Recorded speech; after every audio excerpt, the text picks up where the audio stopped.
Welcome to the NEI podcast. In this episode, we present a series of extended Q&A sessions recorded at the 2024 NEI Congress in Colorado Springs, Colorado. Faculty members who presented at the Congress will respond to unanswered questions from selected presentations. Stay tuned for insightful discussions. Hello, my name is Dr. Katherine Dahlsgaard, and I will be answering your questions about my joint presentation with Dr. Jeffrey Strawn, Panic on the Playground, Managing Social Anxiety in Pediatric Patients. So let's get started. One of the questions was, what about social anxiety causing selective mutism? Do you prescribe CBT or medication? Selective mutism, which is a kind of an early childhood pernicious form of social anxiety disorder, but should, I think, be understood as an early and pernicious form, really, of a behaviorally inhibited temperament. So Jerome Kagan identified the fearfulness temperament, I believe in 1958, and then renamed it the behaviorally inhibited temperament. But these are children who, from early infancy, show remarkable reactivity to unfamiliar situations and unfamiliar people. When I treat selectively mute kids, and these are children who speak normally and joyfully at home, they're chatterboxes, they love to dance, they love to sing, but in preschool, kindergarten, first, second grade, they fail to speak in social situations where speech is expected. This is a particular love of mine, a particular wonderful subspecialty. I think I've treated hundreds of these kids from start to finish. And these children respond beautifully to CBT, particularly exposure-heavy CBT. What is the exposure to for children who fail to speak in situations where speech is expected? Of course, it is speaking, and it is speaking despite their anxiety. So behavioral therapy, in this case, is wonderful. We start with having them blow at me and then make phonemic sounds, particularly the voiceless sounds. And then we move on to the phonemes that involve a larynx, like and And for those of you who are listening, take your first and second finger and put them over your larynx, and then make the sh and p and k sound. Your larynx won't vibrate, but if you go or ah, you will hear your larynx vibrate. So that's what I mean by voiceless sounds. And the voiceless sounds, the sh and p and k, are easier for selectively mute kids to make.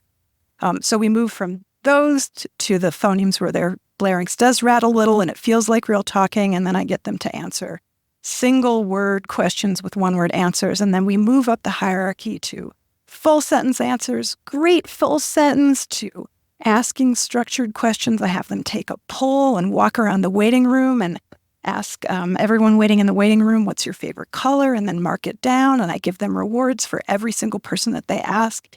And then I also have meetings with teachers and train the teachers to do these things in the classroom. Because, of course, the biggest goal for treating selective mutism in kids is indeed getting them to talk at school, right? That's their job. That's where they work. That's where they see their friends. So they respond beautifully. We do have two randomized controlled trials of medication. I think the first one was in 1995.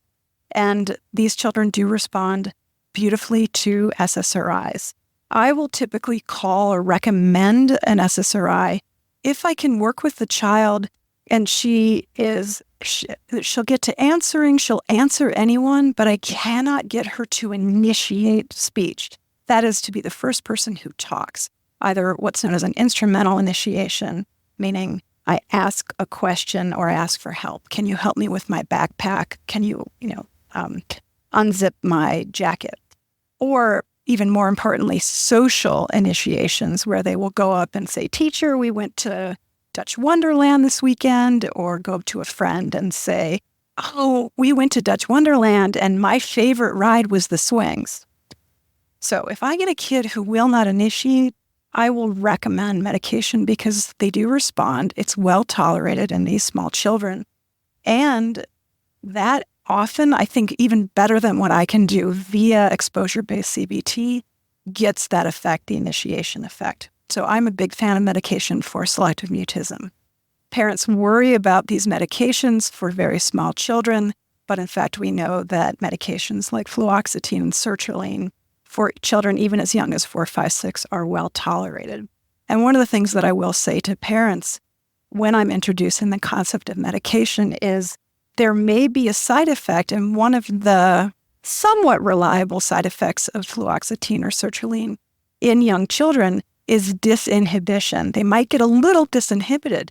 We actually want that side effect because if they get disinhibited and then they talk a little bit more because they're disinhibited, well, talking becomes pretty quickly inherently reinforcing. So it's okay if we get that side effect if it is not too intolerable for the child. All right. Another question is, how do you provide CBT for fear of school gun violence, avoidance of school due to fear of violence? Let's think about exposure-based CBT. Much of what we treat when we use exposure is we expose to things that are safe enough. So I treat lots of choking phobia, in which what is the exposure to? It is not to choking, it's to good, fast swallows of food. And we start with the easy stuff like yogurts and puddings, and then we race up the hierarchy to string cheese and steak. Those are always at the tippy top. Could a child choke? Yes. Is choking dangerous? Yes, but it is highly, highly unlikely. Same with exposure to dogs or to spiders. Could a household spider be poisonous? And if you're kind of hanging out with it, could it leap at you and bite you and turn out to be poisonous? Almost certainly not. Same thing with most dogs that we pet. So we make a decision that these exposures are safe enough for children. And what isn't safe enough for them is avoiding things that other kids get to do without thinking twice about it. So while school violence is a reasonable thing to be worried about for children, avoidance is not a good thing for them because the actual relative risk of violence at school is low. We're talking about school shootings. So hence, I would treat that like any other exposure, and that is, what does a child who's avoiding school for any reason need exposure to? And it is going to school. The question is a little bit different if the child has actually experienced violence at school and now is suffering from PTSD. In that case, I would treat the PTSD first via prolonged exposure, helping the child remember and develop a narrative. And then I would also start attacking the unnecessary avoidance. Once we have the narrative down, they've gotten some symptom relief, and then we're going to be going back and gradually reintroduced going to school. Another wonderful question. Any other therapy tips or tricks you can give us for treating anxiety/depression that we can complete quickly during the med check? Yes, I think I can answer that. And that is, I tell my students, my interns, my externs, my fellows this. And it is when you have a child or a teen, it's usually a teen, who's presenting both with an anxiety disorder and depression, treat the anxiety disorder first, and you will probably get relief from the depression for free. What I mean by that is developmentally, anxiety disorders show up first. So it is usually the case that the anxiety disorder showed up first in the child or teen's life, and then the avoidance that is maintaining that anxiety disorder, the avoidance of school, the avoidance of going out with friends, the avoidance of doing things that are scary but safe enough, leads to a level of withdrawal that then probably fuels depression. So you want to treat the anxiety first, get them out, get them doing those scary things until they're not scary anymore. And then suddenly their lives are a lot better, and they're engaging in true behavioral activation, which is an evidence-based psychotherapy for depression in and of itself. So that's what I recommend. And I do tell my patients that as well. It looks like you have both an anxiety disorder and depression. We're going to go gangbusters after that anxiety, and then anything that's left over with that depression, we'll clean that up with a little extra CBT. And we never really have to because they get a lot better. The one exception to this is I clean up the anxiety disorder, but the child, the teenager, is still going to bed too late and having to wake up too early in the morning. So they're chronically tired. I cannot tell you how many children have walked into my office saying, I have social anxiety disorder, I have GAD, I have depression, and I ask them about their sleep, and I find out that they are chronically underslept. We get their sleep re-regulated, and then suddenly I don't have much work to do as a CBT therapist other than doing that CBT for insomnia. What do you do when it is extremely difficult to decide whether a teen's anxiety is a true anxiety versus intentional to avoid chores, school, etc.?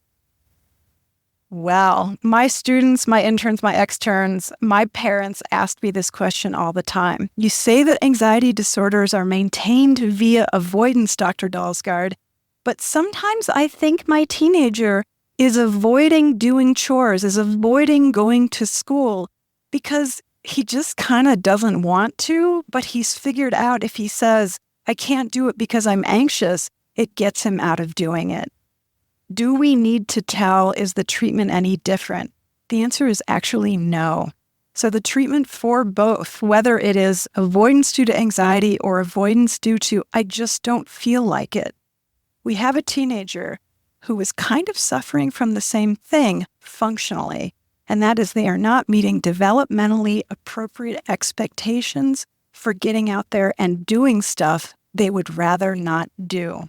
So they are either attempting to avoid anxiety or they're attempting to avoid frustration, irritation, or the I just don't want-us. So what do? Same thing. We treat it like an exposure, and the exposure is to a distressing emotion. Can you tolerate that distressing emotion? And because it is a good thing to use rewards for any kind of exposure, right? Rewards are feedback. The child does the brave thing, whether that's tolerating anxiety and moving forward or tolerating frustration, boredom, the I don't want-us, and getting the job done, we still reward them. Another question from the audience. How can you sell the need to do 6 months of CBT when people want to take the time-efficient option of taking a pill for anxiety? I have 2 answers to that. The first is that for the anxiety disorders, for most of them, for both the pediatric population and for adults, medication alone, the SSRIs alone, are a bona fide, well-established treatment. So I do not blame anyone who is educated about CBT as an evidence-based treatment for anxiety disorders, and for most anxiety disorders, SSRIs are evidence-based as well. I don't blame anyone for saying, you know what, I would prefer to take a pill. I would prefer to take an SSRI. It can be hard to go to therapy. It can be expensive, not just in terms of money, but in terms of time. And it can be hard to find a good exposure-based CBT therapist. So I do not consider it a tragedy. And I am a CBT therapist. I do not consider it a tragedy when a patient chooses an SSRI over me, because both treatments are evidence-based. Now, with regard to a case where you think, you know what, this kid, this adult, should really try a round of CBT first before an SSRI for whatever reason. One of the ways to sell it is to say, hey, in the trials, both for the anxiety disorders and for OCD, the typical length of the randomized controlled trials, the best delivery of CBT that we have on record, good adherence and fidelity to the treatment manuals, those manuals are 12 to 16 sessions. So if you think weekly sessions, 12 to 16 sessions is 3 to 4 months. It's not 6 months. The other is that many CBT therapists will do an intensive. And an intensive is, I'll see you twice a week and we'll get going. And then that can cut down on the length of therapy. There's also a wonderful emerging literature. It just keeps getting stronger and stronger on doing single session exposure treatments for certain anxiety disorders, and they work quite well. So I think that's a reasonable and quite evidence-based way of letting patients know it probably isn't going to be 6 months. So I see patients for 2 months, maybe 3 months, and then we switch to boosters just to make sure that there's a maintenance of gains. And so the boosters might be once a month for 2 or 3 months. So maybe I'm going to be in their life for 6 months, but it is not going to be weekly therapy for 6 months the vast majority of the time. Anxiety disorders respond beautifully to exposure-based CBT. All right, that's all the time we have today. I hope my answers will prove useful to your practice, and best of luck to you with your patients. Hello, everybody. This is Dr. Roger McIntyre. Good to be with you. We've just wrapped up our session, both myself, my good friend, Dr. Vlad Maletic, here at NEI in what has been a very snowy Colorado Springs in Colorado. We had a session today, and what we focused on was, I think, one of the hottest, most interesting, and most hopeful areas in psychiatry today, that being the role that inflammation might play in the cause of mental illness. Broadly, we focus mostly on depression as an exemplar, and really, in fact, using this platform to not only really inform our models of disease pathogenesis, in other words, from a conceptual perspective, which is always interesting, but in addition to that conceptual offering, the offering of inflammation and its potential role in causing mental illness. What does that mean for us as clinicians in day-to-day practice? And what does that mean for the future therapeutics? What does it mean for how we think about the mechanism of action of our current therapeutics today? Are they anti-inflammatory? And this is a topic that I don't think anymore is in the hallways of academia or the hallways of universities and so on and so forth.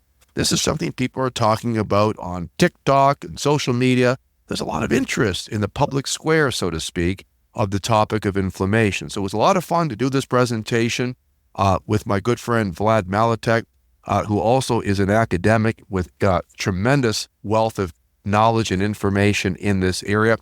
As is always the case, we received many questions here at NEI for all of our sessions, and I think the inflammatory one really generated a lot of questions. We didn't have enough time to get to all the questions, so I'm going to take this opportunity now to address additional questions we weren't able to cover either entirely or at all during the live open session. Let's get started if we can. Okay, so one of the questions coming in is the food as medicine movement diet? It consists of whole foods and mostly plants.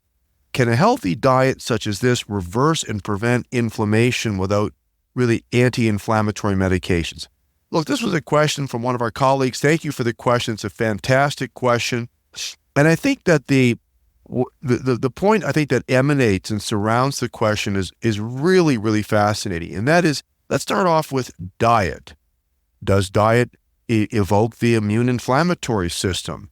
Secondly, does the diet have any impact on propensity to mental illness or protection from mental illness? And I guess thirdly, should modification of diet be considered as a way to treat mental illness? And fourthly, if it does treat mental illness, what's the mechanism? Is it anti-inflammatory? So there's a whole bunch of mechanisms here. So the first question around diet is so interesting. I don't think anyone has been left out on this one. I think most people know that diet clearly can affect health and disease status. More specifically, we do know that some types of diet, and more specifically the composition of that diet, could affect the body's immune inflammatory system. Let me be maybe just very brief on this. For example, we know diets that are high in sugar are absolutely associated with increase in inflammatory responses. That's well documented. We also know diets that are enriched in caloric intake, high calorie diets, can also, regardless of the composition, evoke the immune inflammatory system. Now, study after study has shown that when investigators look at the relationship between diet and diet composition, there does seem to be a relationship to the risk of mental illness. Now, mental illness is a very big category, but there are only some mental illnesses that have been really largely focused on, like mood and psychotic disorders. Let me give you an example. Studies have shown at the population level, when people are using what's called a Mediterranean diet, these are diets that do not have, as we often have in North America, a lot of refined and processed foods, but instead of other foods a lot of fish, a lot of olive oil type foods, and so on, the rates of depression in these countries that are known for their, in quotes, Mediterranean diet seems to be lower than countries that don't have such Mediterranean diets. Related but different, diets that are high in fish consumption at the population level have also been associated with a lower population level of depression. Now, someone might say, well, that's kind of interesting, but that's kind of an association, isn't it? I mean, do you really know that's cause and effect? And I would say that's a very, very good point, and that's still under investigation. But when we look a little further, what we also find is that in many, many people who are living with mental illness, they do have diets that tend to be very high empty calorie diets. They have, and part of this is economics, of course, and they often tend to have diet behavior like binge eating and overeating, which, of course, as I mentioned earlier, is also linked to inflammation.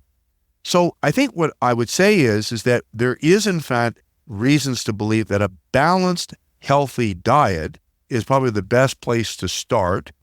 I think as it relates to whether a specific type of diet is necessarily protective or a diet that's therapeutic in someone who has a mental illness is to be determined.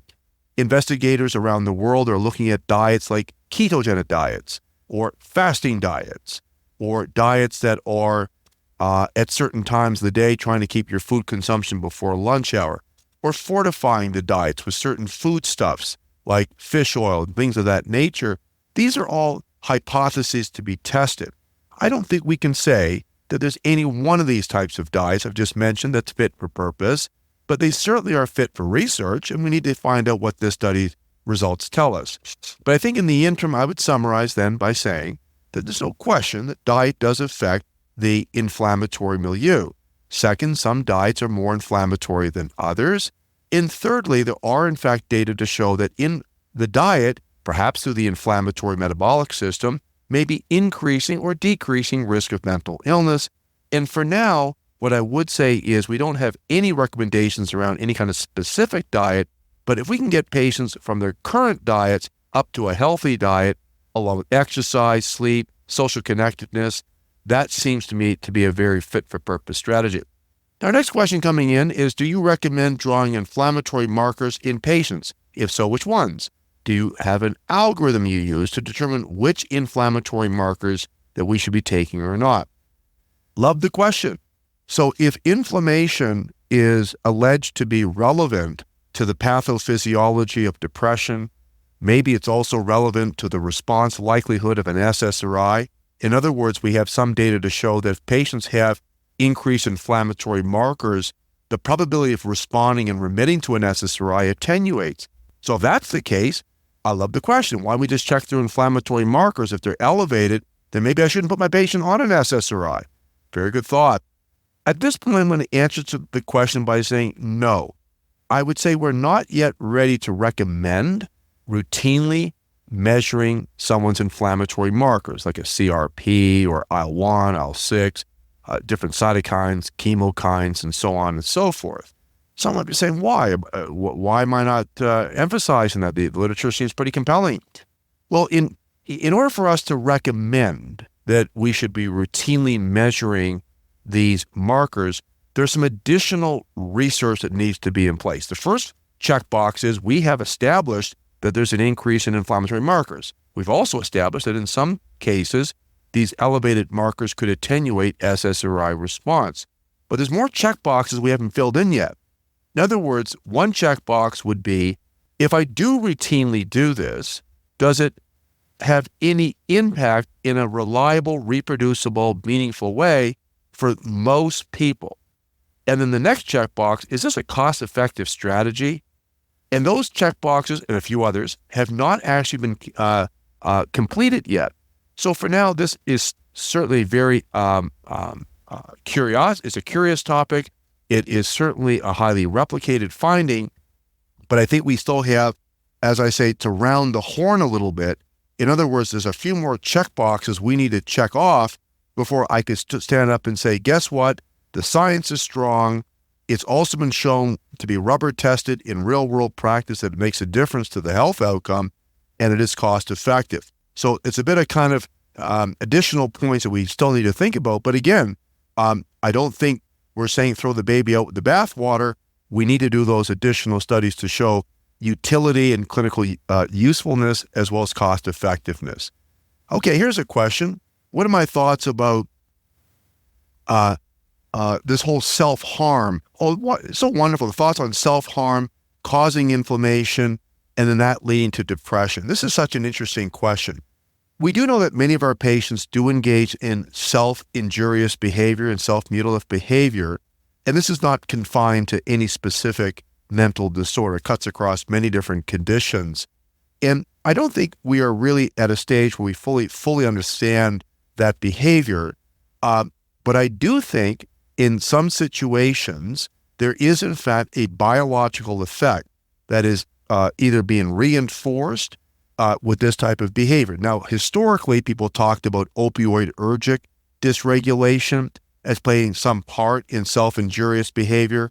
There was a lot of work with serotonergic mechanisms. Maybe this reflects impulse discontrol in these patients. But I do think this is an interesting thought that maybe in some people, this type of self-injurious behavior may provoke inflammatory systems, and the provocation of the inflammatory system in the long run is clearly doing harm. I think that could lead to further compounding or amplification of psychopathology. But it would be an interesting and testable hypothesis that the at least near-term effects of provoking the immune system is a temporary reduction in anxiety and arousal. Now, when you provoke the immune system, you tend to, on the whole, increase anxiety, threat, and increase in anhedonia. But that's not in everybody. Some people, when they have their immune system provoked, they don't have an increase in anxiety. In fact, the opposite. They feel, in fact, more apathetic. They feel more fatigued. They feel more withdrawn. And for someone who has chronic arousal, that might be, in the near term, a little reinforcing because it offers some escapism from that terrible disquiet of hyperarousal. So it's an interesting hypothesis, an interesting question indeed. But to be clear, in the long term, the chronic activation of the inflammatory system, which I would posit is occurring in someone who has repeat self-injury, would, again, in the long term, would be very harmful and probably propagate their illnesses. Okay, next question is, does the glial hypothesis and anti-inflammation help explain depression in multiple sclerosis? Absolutely, that is the case. So multiple sclerosis is a condition that is immune-based, that's well known. Multiple sclerosis is differentially affected by many mental disorders. Not only is depression elevated in MS, but so is bipolar disorder. In fact, 10% of people almost who have MS also meet the criteria for bipolar disorder. If I could broaden the question, I might even broaden it elsewhere. What about ulcerative colitis, irritable bowel syndrome? What about migraine? What about cardiovascular disease? What about arthritis? In other words, if we were to look at other chronic disease states that are characterized by alterations in the immune inflammatory system, I enumerated many, I didn't list them all, they're all affected at a higher rate of depression when compared to the general population. And yes, in the case of MS, it is the current and prevailing view that the overrepresentation of depression, bipolar, and other types of mental disorders in this population and other populations characterized by inflammatory disturbances is in part due to the alterations in the immune inflammatory system. So absolutely that is the case. Then it introduces an interesting hypothesis, and that is if we can treat the MS more effectively, can that actually protect and treat some of the aspects of mental illness? Said differently, if we treat and prevent mental illness in people with MS, can that have a halo effect, if you will, on MS? Can it help the other condition? And those are interesting hypotheses, and there's some lines of work to show that that is the case. For example, we know when we treat depression well, it has benefits on other conditions like cancer or cardiovascular disease, just to name a couple. Next one, does cognitive impairment associate with obesity resolve upon returning to a normal weight? Yes, it does seem to be the case. Now, not always, but in most cases. And here's a part that's really, really interesting. For example, when you look at individuals who have very high BMI, who are eligible for bariatric surgery, when they go for bariatric surgery, studies have been conducted, many studies in fact, evaluating as part of their intake their cognitive performances. And what investigators have done is they have compared the cognitive performance objectively measured prior to bariatric surgery to the objectively measured cognitive functions after bariatric surgery. And what's interesting is that on the whole, we see an improvement in overall cognitive functions, and we see an improvement across many of the subdomains of cognitive functions, executive functions, memory, learning, processing speed, and attention. So it is absolutely the case that improving weight, reducing BMI, reducing excess adiposity does bode well for improving cognitive functions. And it's interesting because it cuts both ways. In other words, if you have higher BMI, it adversely affects cognition. If you improve the BMI, it improves cognition. Said differently, if you have abnormalities in cognitive control, which is exemplified in people who have ADHD, that could increase the risk of obesity. So cognitive dysfunction could predispose, portend obesity, and obesity could predispose, portend cognition. That's why I often say here at NEI that obesity metastasizes to the brain. Next question. How does cannabis, alcohol, and other drugs affect inflammation? Well, I would like to come up with a one-size-fits-all explanation. It's tough. I'm going to do my best. The short answer is it is evoking anti-inflammatory effects. At least alcohol and drugs like cocaine, drugs like crack, drugs like heroin, they have this effect. Cannabis is more complicated because cannabis has over 100 cannabinoids in it, depends on the cannabis type, potency, and so on and so forth. But a case has been made that some cannabinoids, such as CBD, may actually have some anti-inflammatory effects. So I think there's a different conversation. Cannabis is always a tougher one because we don't even know what's even in the plant. Often people are smoking it, and it really is composed of many, many, many different types of chemicals in over 100 cannabinoids. But CBD specifically may have, in some circumstances, anti-inflammatory properties. When we look at combination versus augmentation strategy, should we think about adding bupropion if overweight or atypical symptoms are presenting in patients? I think the question is so important because we got to prevent obesity. Our drugs often are offending agents with respect to causing weight increase. And I believe without any hesitation that the drugs that have less weight gain liability have to be prioritized. And so the short answer is yes. I would consider therapeutics in a patient who has SSRI or SNRI or vortioxetine inadequate response. My augmentation strategy would not be bupropion first. I tend to go with atypicals, either on-label atypicals that have low liability to weight gain that are approved in this area. I'm thinking about agents like, for example, cariprazine, which is approved, or brexpiprazole. We look forward to hopefully new indications in the future. Some new data now for lumateperone showing efficacy as an adjunct in MDD. We know that drug is a weight-neutral drug, so we'll look forward to FDA's decision next year on that agent, but it's certainly fit for purpose in my view with respect to giving it to patients.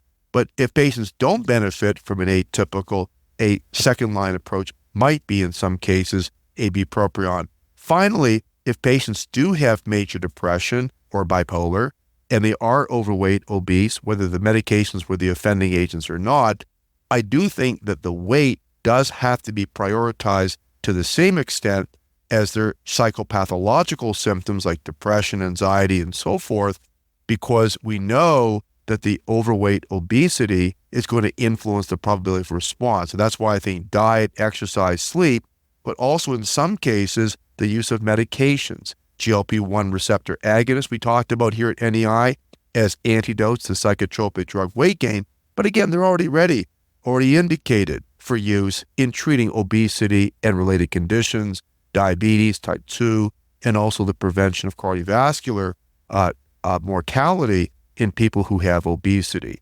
So I want to maybe wrap up today's session by saying the following. We certainly have an interesting paradigm, the one that has posited the role causative of inflammation in mental illness.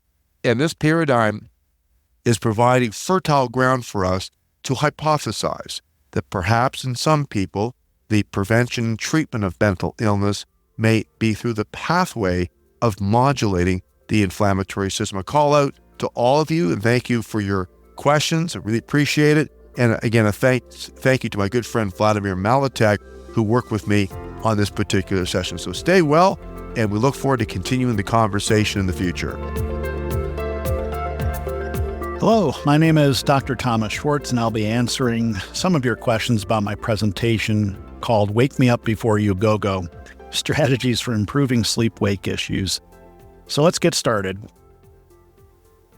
So during my talk today, we brought up several topics, but we had to go very quickly through them, and I asked you to pose some questions, and we'll go through them right now. So one of the first questions that I didn't get a chance to answer today goes like this. Dr. Schwartz, I would love to hear your theory and use of caffeine as a treatment for hypersomnolence. So use of caffeine is interesting. I am certainly not advocating taking caffeine tablets, drinking 2 or 3 Red Bulls or full throttles, but I can tell you a little bit about what I know about caffeine and its clinical use. Remember, it's an addictive substance, so if somebody has never really drank coffee as a treatment, let's say, maybe you don't want to introduce them to it. But where I find caffeine to be effective is when somebody's maybe a 1 cup a day, 2 cup a day, let's say coffee drinker, for example. So they're already on it. They know what it's like. They're already addicted. And you could fine tune the way they use their caffeinated beverage. So with this, a lot of people think you need a big, huge cup of coffee, right? And you need several of those throughout the day. It's really not true. When you look at the studies on caffeine, you probably need a regular-sized cup of coffee, maybe 12 ounces, not 16 ounces, not 32. And you drink that when you get up. And, caffeine has a half-life, and it starts leaving your system, so the stimulant effect is going to wear off. So maybe you drink a cup of coffee in the morning. Then maybe you have a second cup of coffee an hour or two later. And then you have a half a cup of coffee an hour or two later, and then a quarter of a cup. You really don't need a lot. And so that's one of the biggest misconceptions. If somebody's already drinking 6, 7, 8 cups of coffee a day, this strategy won't work. Their system is saturated. They've built up a tolerance, for example. But what I like to do, if somebody drinks a big, let's say 32-ounce cup of coffee in the morning, have them drink a 12-ouncer. Wait a little bit, then another 12-ouncer, then another. And you make it TID. And you make it a slow-release drug instead of one big bolus dose in the morning. And again, the other strategy is, drink a full cup of coffee, then 3/4 cup, then half a cup. You're kind of doing your own taper as the day goes on. And what caffeine tends to do is it tricks your brain.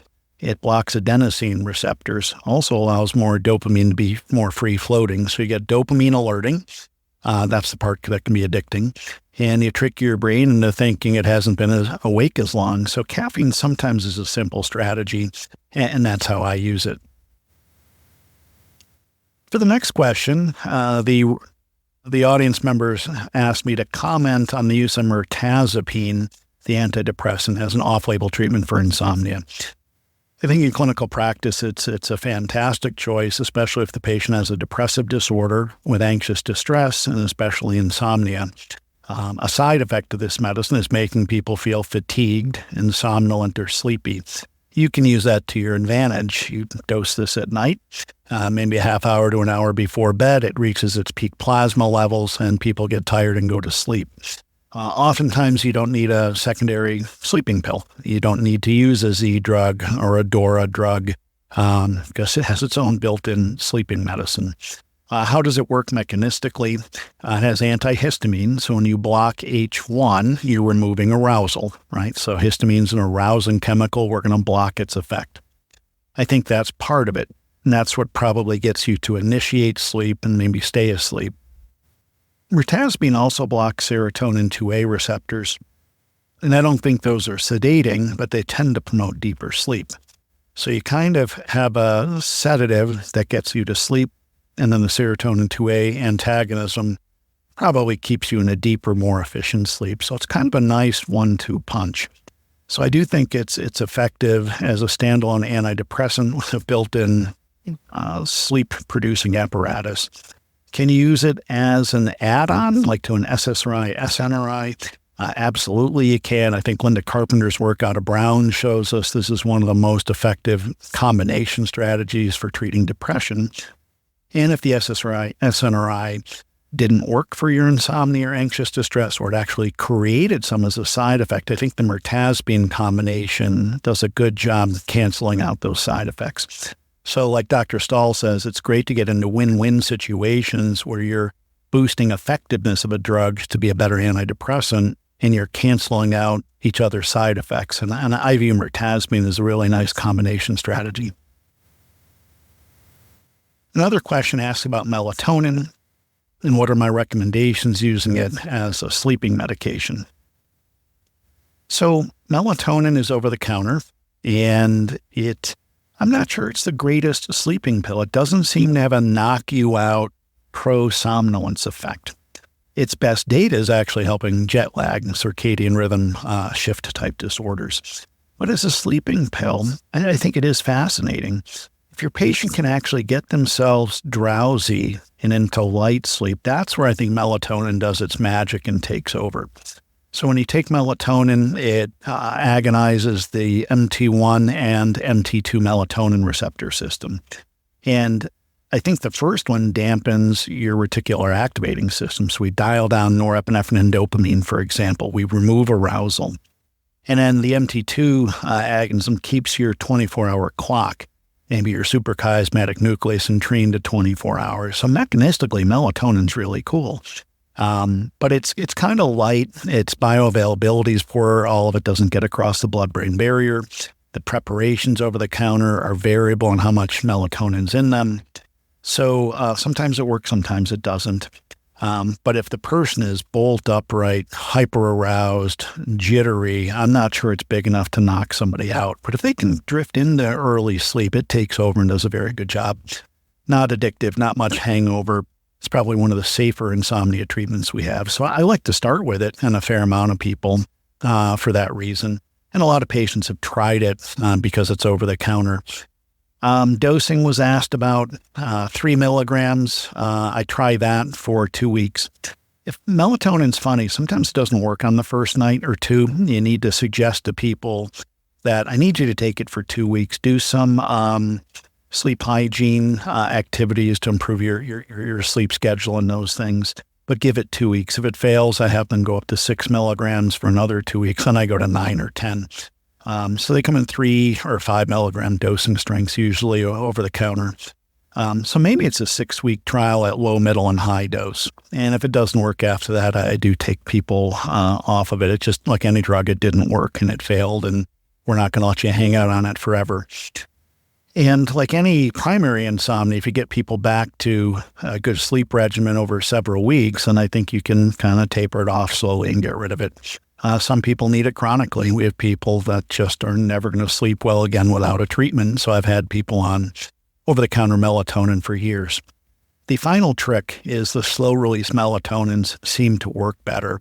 And so maybe you're not going to use the 3, 6, 9, or 10 milligram strategy, but slow release keeps more of the drug in the system, gets more across the blood-brain barrier. So sometimes that's a gimmick if the immediate releases fail. And then the final thing, is empty stomach 1 to 2 hours before bed. It'll absorb and improve your outcomes, I think. I have another question asked about increased alertness if you use GABAergic drugs, so like benzodiazepines, for example. So we typically say that if you increase GABA A receptor positive allosteric modulation, you make it more efficient, you turn it on more. The side effect is sedation, psychomotor impairment. That is the norm. But the writer of this question is correct. Every now and then, you'll see some people get hyperactive, hyper-alert. They get paradoxical effects. You see that more in geriatric patients and sometimes in kids. In my 20-plus career, I've maybe seen this once or twice. So I think it's a rarer phenomenon, but it does happen. And then you may not be using the benzodiazepine type drugs when that happens. You'll see this with the antihistamine products too, like diphenhydramine, over the counter and some of the prescriptions we issue. So some of the sedating antidepressants, the penes like olanzapine, quetiapine, antipsychotics. Sometimes people get kind of hyperactive on these things and maybe tolerance or tachyphylaxis build. They sleep great for a couple days and then they don't. Everybody's brain is different. And I suspect in some people using GABA-based drugs or antihistamine-based drugs, their system may already be saturated. They may have genes that make their receptors desensitize and downregulate more quickly. So then the drugs are ineffective and backfire. So that does happen. That's a great observation from the person who wrote this question. And then, you really can't use these drugs. You're going to have to try something else mechanistically. Another question here asks about patients going through rebound insomnia. That's a great question. So if we have somebody on a true benzodiazepine for sleep or a BZRA-Z drug for sleep, these are drugs that really amplify GABA-A receptor activity. And we know that then you can see desensitization of the receptors, downregulation. So the same milligram dose doesn't create good enough sleep. Then you got to raise the dose and then do it again and again. So this is tolerance, just like we'll see in alcohol use disorder. So it's a law of diminishing return. So once you've done this a few times, you realize you're on that pathway, you probably have to take somebody off.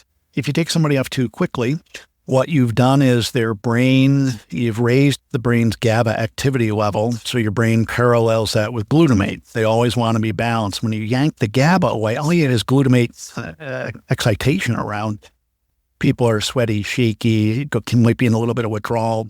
But the psychological withdrawal is called rebound anxiety or insomnia, and they're hyper alert, can't go to sleep, and it's a really crummy situation. So you just have to do a really slow taper. So when I bring people off benzodiazepines, I tell them this is a 3 to 6 month thing that I'd like to do. It's not 3 to 6 weeks. Some authors write that you can take a quarter of the dose away every few days. That's really fast, and people get scared because these drugs work. You take them and they work right away. So in their mind, I took it, it worked right away. If it gets out of my system, it's going to fail right away. And then you get the real rebound anxiety, which is a mild level of withdrawal. So just take your time, quarter tablets in half. Take tablets, don't just half them, but quarter them. And, if you have to, and go really slow. Patients relax a little bit more. They don't get nocebo withdrawal effects. And I think you can navigate that. Sometimes I'll try a detox protocol. Certainly switch them to a longer acting benzodiazepine that kind of self-tapers. You'll have less withdrawals. But you can use other medications, gabapentin, pregabalin. They're not GABAergic drugs, but they do help sleep. They do help calm people down. And patients feel like we're at least doing something. And I think, again, you get less panicky, nocebo expectancy side effects. So sometimes we'll kind of do a pseudo detox protocol as well, but it's tough. Just take your time and go really slow. Another question talks about supplements that might be good for healthy sleep. Again, I think melatonin is the one we spoke of earlier. I think that's a good place to start. Some people will take low-dose magnesium. Some people will take valerian. The data to me there is not as compelling. And I don't want to come across saying that everything is placebo. Clearly, melatonin has beat placebo in certain studies. But almost any sleeping pill I give to somebody has a 40% placebo rate. So oftentimes people will try over-the-counter things that don't have any, quote, outcome measures or evidence-based, but they're doing great. I never ruin placebo effect. I never tell them to stop whatever they're doing, unless they're getting some other side effect. But you can certainly try any of those things. But melatonin is probably the best one in my practice to consider. The final question I have here is asking about specific sleep issues with perimenopause or menopausal patients. All the same rules apply. Insomnia is insomnia. You can use over-the-counter melatonin. You can use over-the-counter antihistamine products like doxylamine, succinate, or diphenhydramine. I think prescription non-addictive medicine should come next. You have the melatonergic agonist, Ramelteon, the antihistamine low-dose doxepin, and then you get into the DORAs probably, right? The dual orexin antagonists. And if they don't work, you get into the Z drugs, the BZRAs, and then you get to the true benzos. I use this systematic approach for every patient because you're starting with the safest things first and then going to the riskier things at the end, kind of the bigger guns at the end. And then specifically for perimenopause or menopause, I think it's insomnia, and the treatment should be the same. Don't forget about cognitive behavioral therapy, sleep hygiene protocols. They can be effective. What I will say is if patients have vasomotor symptoms, hot flashes, and they clearly identify this is what is keeping them awake, they have to get up to change their bedclothes or bed sheets a couple times at night, then I do think you want to treat the vasomotor systems. If they're a candidate for estrogen replacement therapy, it's a great place to start. And other medications, some of the SNRIs and even SSRIs have some ability to help hot flashes. Again, remember the SSRIs and SNRIs sometimes ruin sleep and create insomnia as a side effect. So you'd have to be careful there. But if you see vasomotor symptoms, treat them. If the insomnia continues, just start an insomnia protocol and going with the safest things first. And I think you'd be in the right place by doing that. All right. So those are some of the questions we couldn't get to today. That's all the time I have here now. I hope my answers will prove useful to your practice, and best of luck with your patients. Thanks a lot. Hello, I'm Lisa.tremayne, and I'll be answering your questions about my presentation, which was called Beyond the Blues, Risk Recognition and Relief from Perinatal Mood and Anxiety Disorders. So let's get started. First question is talking about the risk factor of experiencing trauma and wanting to know, does that hold true for trauma related to current events? Well, how timely is that question? Or is it just more personal?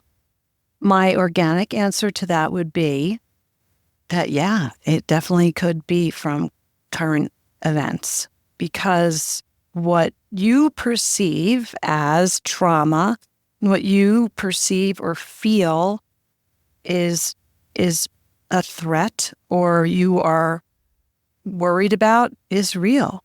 And that's where we start. So I would say yes. And we certainly did have a number of patients the day after election, hypothetically, who we had to hold some really fragile space for. So that was a great question.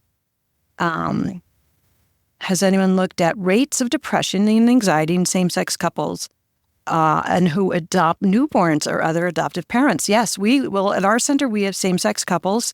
We have surrogate moms, and we have post-adoptive PMATs. So that comes up a lot with us, and it really is no different. And I'm sure that didn't shock you. As far as there are studies, I have trouble even finding current studies, within the last 5 years to produce data on even a broad stroke under perinatal mood and anxiety disorders. So I would say if you find one, can you email it to me? What is our approach to discontinuing medication, if applicable, when symptoms improve? 100% on board. We always say to our moms that the medication it's a triage of care. We bring you in, we wrap you in support, we start services for therapy, whether it's individual or group, and then we talk about medication and how it can help you during this time to really be ready to be helped the other ways: therapy, peer support, education. We keep everybody on the dose that is therapeutic for them for 6 months, and then we reevaluate. And our program goes till the babies are 12 months. So we're right in there. A lot of people wind up staying on if they're going on an SSRI because they have found that it makes their life better. It makes it easier. OTMS. It is considered just like ECT, but again, there are no specific studies showing the benefit or ongoing benefit of TMS. So I would truthfully not want to answer that and be false, but would love for you to send me information if you have it, because I add that into everything I do. Next one is PMAD decline medication for months before they will agree to take it. Oh, yes, you are my people. And all I can think of is, yes, we have so many women. And again, what I talked about with the type A personality and the perfectionist, you can imagine the careers that go along with them. And in fact, there was just a study that I don't know off the top of my head that showed the increase in PMADs in the healthcare provider field and how many more people are affected. So, you know, the old, if I know too much. So if I know about medication and I know, you know, what could be wrong or what could be a side effect, I'm so hyper aware that it's really hard for me to take it. And then you add in that their family members, their partner, their culture, their other doctor might be talking badly or saying it's not needed or it's not okay to use. We're up against a lot. The brochure that we have at our center, I'm more than happy to share. It was written by a pharmacist. It was then edited by our psych NPs, and we have found that that really helps, something in hand. Thank you for presenting. Thank you for coming. Do I have any information on partners or spouses with mood changes? Yes, absolutely. The latest study shows that 1 in 10 partners can be hit, 1 in 10 can be feelings of anxiety or depression. I often say adjustment and overwhelm. They're highly underrated because it's a transition. You're going from 2 people to 3 people or 4 people, and that they should not be left out in the cold. Often our second session in the office, whether it's with me and the mom and the partner, or with the therapist and the mom and the partner, sort of as a psychoeducation moment, answering questions, just giving them information, is we find that clears a lot up. We've used Abilify with women during pregnancy that experience lactation failure. Is there any data or side effect in pregnant women?